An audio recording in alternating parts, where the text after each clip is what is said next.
Sir मेरी अब से कुछ देर पहले रोहिणी आचार्य से बात हुई है और अभी अभी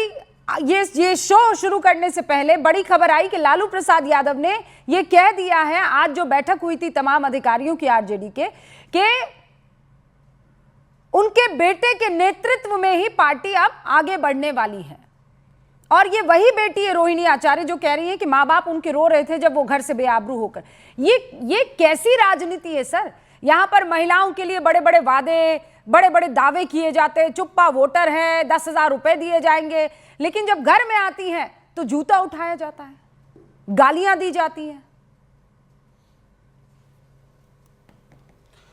देखिए रूबिका जी, इस पूरे प्रकरण को एक दूसरे नजरिए से भी देखने की जरूरत है। जो बड़े राजनेता जनता के बीच संघर्ष के बल पर अपनी जगह जिन्होंने बनाई, उनमें अनेक नेताओं ने अपने अपने परिवार को पार्टी में जो अहमियत दी,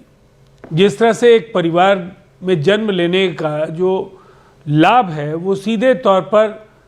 बड़े पदों पर सीधे तौर पर उनकी अपेक्षाएं होती हैं कि उन्हीं को वो सब कुछ मिलना चाहिए, जिसके लिए कल तक लालू जी या जो भी राजनेता, मैं किसी एक व्यक्ति की बात नहीं कहूँगा, परिवारवादी पार्टियों की जो पूरी त्रासदी है वो कहीं ना कहीं बेहद दुर्भाग्यपूर्ण इसलिए है कि लालू जी के पिता या माँ को बिहार की राजनीति में कोई नहीं जानता था। लालू जी ने अपने मेहनत के बल पर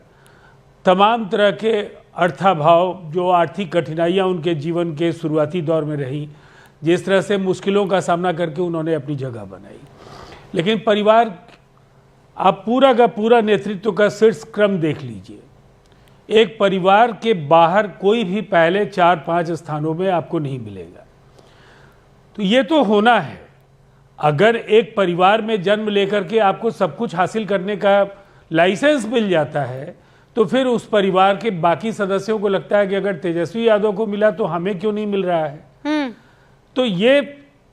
हो सकता है कई लोगों को ये बातें चुभे, लेकिन ये कई मसलों में आप चाहे वो अखिलेश यादव जी से लेकर के तमाम कई घटनाएं, आपको पहले आपने अभी के कविता का भी जिक्र किया, तो ऐसी घटनाएं देखने को मिलेंगी। लेकिन इतनी बात तय है कि तेजस्वी यादव गठबंधन के अंदर की गांठें सुलझाने में भी असफल रहे, परिवार को भी एकजुट नहीं रख पाए, और जिस तरह के खोखले वायदों के साथ जनता के बीच ताबड़तोड़ लगातार बयानबाजी करते रहे, उसका कोई फायदा नहीं हुआ। इसलिए कि जो एक तपे तपाए कर्मयोगी का व्यक्तित्व है नीतीश कुमार जी का, सामने बौना विकल्प अगर हो, सिवाय एक परिवार विशेष में जन्म लेने के जिस व्यक्ति की कोई योग्यता नहीं हो, जनता ने ठुकरा दिया। नहीं पर और मामला तो बहुत आगे चला गया ना। जो बात आप कह रहे हैं राजीव रंजन जी, वो सच में भली भांति समझ में ये बात आती है।